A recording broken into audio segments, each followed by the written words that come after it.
Hey there, you are listening to Season 3 of the Girl Talk Podcast. My name is Carol. This is Alicia. Hey, I'm Tricia. Can you believe we are 3 seasons in now? No. Yay! Hard to believe. So excited about what God's doing through the Girl Talk Podcast. Thank you for being a part of it. Today we're going to talk about summer in the COVID-19 era. Summer bummer. Summer bummer. Oh, yeah. You need to put that on a beach bag, Make that somewhere. a bumper sticker. Bestseller. Hey, stuff does look different this summer, no doubt. But we thought we'd talk today about ways that you're continuing to make it special. Because as I think back on memories from my childhood, none of them have to do with electronics or anything. It's really just intentional time that you spend together. Now, all of us have been forced into intentional time. But I think there are ways that you can lighten things up around your house to just do. I have never in my life made homemade ice cream myself. Oh, yeah. Like when I was growing up, my mom and dad used to do it all the time. Yeah. And at one time, we had the hand churn, and then we got the electric churn.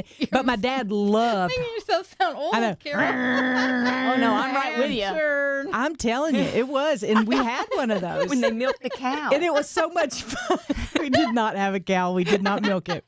But it was so much fun. And, you'd hear it running out on there and you'd be like, is it ready? And those were some of my greatest memories of things that we would do in the summertime. So I've never done that. So that's on my list for this summer of things to do. I'm going to make for myself and my daughter homemade ice cream. Do you have a maker? We do. Actually, we have my parents. Oh, wow. Yeah, so that's extra cool. I know. I'm so looking forward to that. We haven't done it yet. And my sister tells me there's like a family recipe that I did not. You must share. I was not privy to the family recipe because I don't cook. And it's so, like something like ice cream is such a simple example of it doesn't have to be hard. Like to make ice cream, we usually have making ice cream on our summer list. Yeah. And we grow mint in a little, we've got this little mint plant on the deck. Not a gross mint. Oh, boy. No, just a plant. But I have food coloring. Some chocolate chips and vanilla ice cream. You make it. Yeah. And now you've got this, it seems really fancy. But like my daughter especially loves to do that every summer, and it's something so simple. Well, see, here's what I love about, but I think both of you do this, but it really came, I guess, last year when we were talking about it, is that y'all do that every summer. You make a list of things you want to do during the summer. Y'all do that too? Yeah, with the kids. I do not do that. Yeah. So I'm the worst. In case you're keeping score, Tricia won, Alicia won. Alicia Carol has 0. 2 because of the mint. The mint and the vegetable garden. She gets an extra point. So Alicia 2, Tricia 1, me 0 because I don't do that. And last year I said I was going to do it and I did not do it. So I'm going to do that this year. Y'all hold me accountable. Yeah. Yeah, and that's the best part to know that you start today and you can, start upping the ante. I think the important thing about the list is that it's not really huge things. It's like, we're going to go kayaking. We're going to go on a hike. We're going to go to see a waterfall. Can I put that on our list? Because we already did that. Yes, and then you can cross and you it check off. it off. I love the check off. We're already doing things. Win. My list right now. Summer I win. things on the list that I've already done. I love to have that. Well, because I actually have the list from the last 2 years. Ah. And I was like, this was kind of fun to look back at to see what we did. And right now it's also kind of sad because last year it had like my son went to space camp. Right, yeah. And we just had some really exciting plans this summer that, the other day I found myself with I don't know why I put everything on pencil on my calendar, but I had to erase everything from the calendar and start over. Right. But like you were saying, the kids aren't heartbroken about it.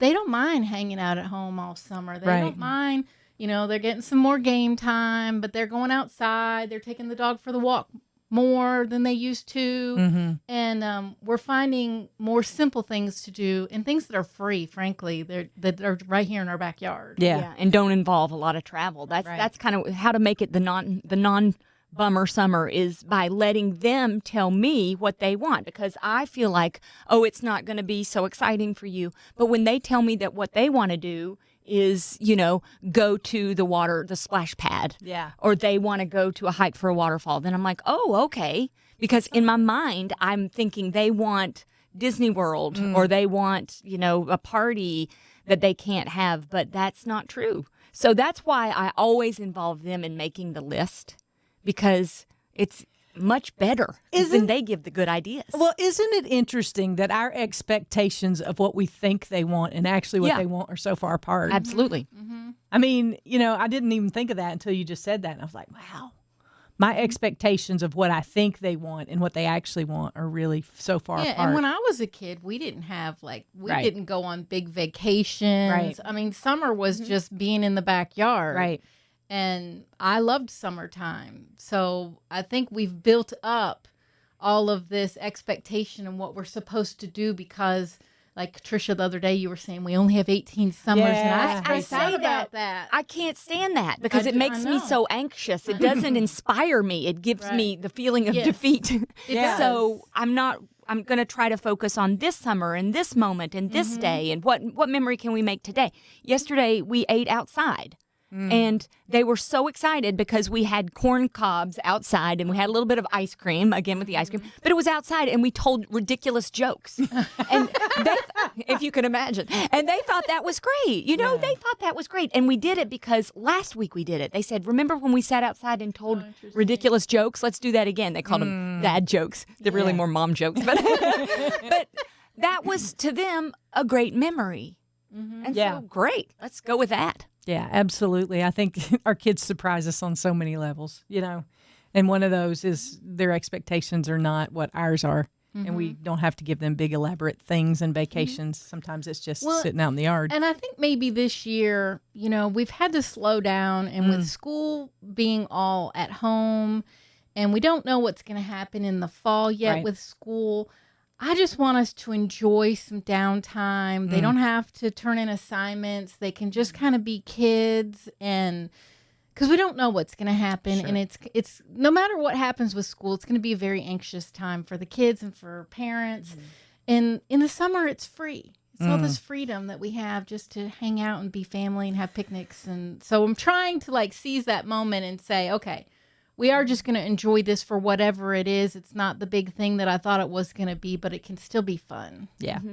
Yeah. And it can still be creative. I think, what creative is one of the things that I kind of feel like I do well, but I don't always let that spill over into my parenting, into our family life, Like I can be creative all day long here at work, but then when I go home, I'm like, let's have movie night because that's what we always do on Friday nights, But to let that creativity spill over and to create some really sweet moments that we can spend together, I think it's just a beautiful idea. I love that. Well, and doing routines. It's like you just said, Tricia, you did something last week. We started doing takeout and then we watch a movie at home, and it's kind of like our movie night. Yeah. And so my kids are like, oh, it's Friday. What are we going to be watching tonight? And where are we getting takeout? And so it's become a thing, which I didn't necessarily mean it to be a thing because now there's a little bit of expectation and work around it. Right. But I love that it's something to look forward to. And maybe that'll be something that they remember, when they look back on this time. Yeah, remember we did movies every Friday. Right. Yeah. I think they're going to remember some of these simple things that we've kind of taken for granted that we're dumbing it down. Yeah. But it really is making it more meaningful. We started playing Pictionary. Oh, yeah? Oh, yeah. I mean, and, we think about, okay, we spent all this money on the Wii or, the whatever electronic thing. We have had so much fun playing Pictionary. It is fabulous for our family because everybody likes to draw. Both of my kids are pretty good drawers, so they feel confident doing it. And we just have so much fun playing Pictionary. We never would have done that without the whole shutdown, quarantine, because we didn't have the board games out. Now we have them out. Yeah. You see them and you think about them, and that's what the kids want to do, at night. They want to play Pictionary. Okay. It's hard for us to play Pictionary. The dogs don't respond real well. They're not good You team can time members. each other. Yeah, yeah. I am not good to play Pictionary with, though, because I will say the exact opposite of whatever it is you're drawing, just to be funny. So, and I know. I drive people nuts when I play Pictionary. Note to self, no charades with Carol. That's right. No Pictionary with Carol. So, question, what else is on your list for this summer? We're camping. You're going camping. Oh, that's fun. Yes. We love to go camping, so this isn't something new, but we weren't going to go camping this summer because we had a couple of big trips planned. Yeah. And so, on one side you're like, well, we have to go camping, but we are looking forward to being away. Right. Just being by ourselves and kind of slowing down, getting in the water. Our pool is closed this year, so this will be an opportunity to go swimming in a lake and be in the water and be outside all the time. So we're really looking forward to that. And I think camping just really makes families think, and it gets you away from everything. I know you're a big camper, Tricia. I'm older than you. I can't sleep on the ground. But we do a little bit of glamping. But I have during quarantine we have done backyard camping, so I have slept on the ground. Wait, have you don't do camping? I did once, and it was awful. No, seriously. I would think that you would love camping. I like the idea of it. I do not sleep. I cannot sleep. I can't sleep. I'm cold. I'm uncomfortable. I have to go to the bathroom many times during the night, and it is not conducive to camping. Okay. Yeah, that's hard. Now, my family we're meeting up with my brother-in-law, sister-in-law, and their kiddo. We're going to meet together at a campground near Gatlinburg this summer. But I have already told them I'm getting a hotel room. I'll be there all day. I'll leave at like 10 p.m. Like I don't know if they do or not. I don't know. I'm not doing it. I want to enjoy my life. I love you. And so I'm going to get a hotel room, but I don't care. They can laugh at me. I'm going to have s'mores and chat and hike and all that stuff, and then I'll go sleep in the bed. That's a step. That's a step. Yeah. So anyway. So we've got the camper, the half camper, the hotel sleeper. I enjoy time outdoors, sleeping inside. That's right. Because And then, I want to. We are doing one other thing. We're doing mountain biking. Now, this sounds cool. crazy, Yeah. and I'm not good at it at all. But one of my sons got into mountain biking, and so then my second son started doing it. And so then we're like, okay, we'll try it. And so we've been doing once every 2 weeks, we'll go to this mountain biking camp here in the Asheville area. And they have such things? They do. Yeah, there's really they have cool like ones. little paths and stuff that start out easy, and then they get harder. And then, boy, some of them are crazy town. But it's just something different that we're all doing together. We're all kind of learning it on the same pace. So that's been kind of a fun thing that I never would have thought about. Do y'all have mountain bikes, or can you rent them there? Yeah. No, you can rent them. Yeah, you can rent them. You can rent everything you need there. But yeah, we do have them. So that's been kind of fun, and it opens up, like, there are different trails in the area. So we've been doing more biking together. And I have found that my kid surprises me. Like, I would have never thought that she would have been one that would love kayaking. But she started doing it, and man, she's like all about it now. Oh, wow. Like, she wanted to save up her money and get a kayak. Yeah. And I was like, really? Because when you're out on the water, everything's so quiet. So and great. she's so like me. She's not quiet. But both of us out there together were so quiet. Like, y'all wouldn't have believed it. Well, and you love the water. I do. Oh, that's so wonderful. you get the both.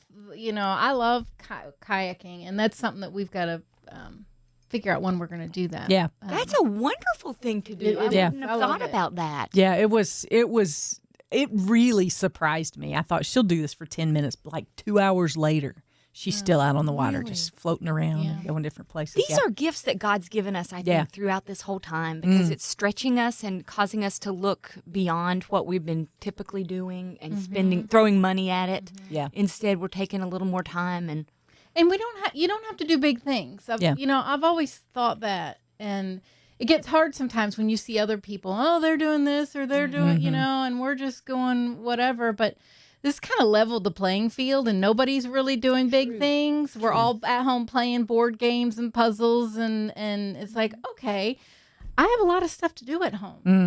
We have a great place that we live. There's lots to do outside now that we can get back out, and I think we've taken for granted how much we have right here, that we don't need extra. Like, God has already given us and provided everything for us that we can have a great time with our family. Yeah. And it gets hard when we compare ourselves.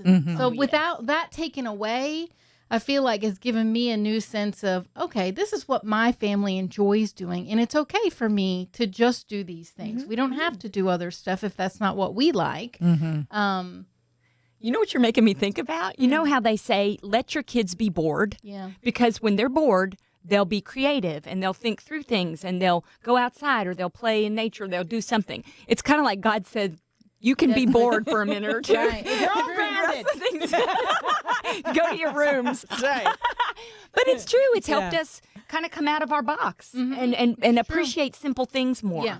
Rediscover what we love. I think it is. Yeah. Instead of being so wrapped up in schedules and time crunches and everything, it just allows us to. Like, my kids have not said they've missed things. They've said they've missed their friends. They've missed being at school. But they haven't missed the doing things. And, are they sad we're not doing some of the stuff? Yes. But they're not like sitting around moping about it. Yeah. They're very content. And I was talking to one of the girls here this morning, and she's got a younger daughter who's 6, and she was saying something similar. They're not complaining about the stuff. Yeah. So true. They're not complaining, but they're sad about not being around people. And so I think that's an opportunity for us to continue to teach them that that's what's important. That's a good place to stop right there, because I don't think anybody could sum it up any better. It's the things that matter. And so if you got ideas about stuff that's on your list to do this summer, we'd love to hear from you. You're always welcome to interact with us on the Girlfriends, the Girl Talk Facebook page.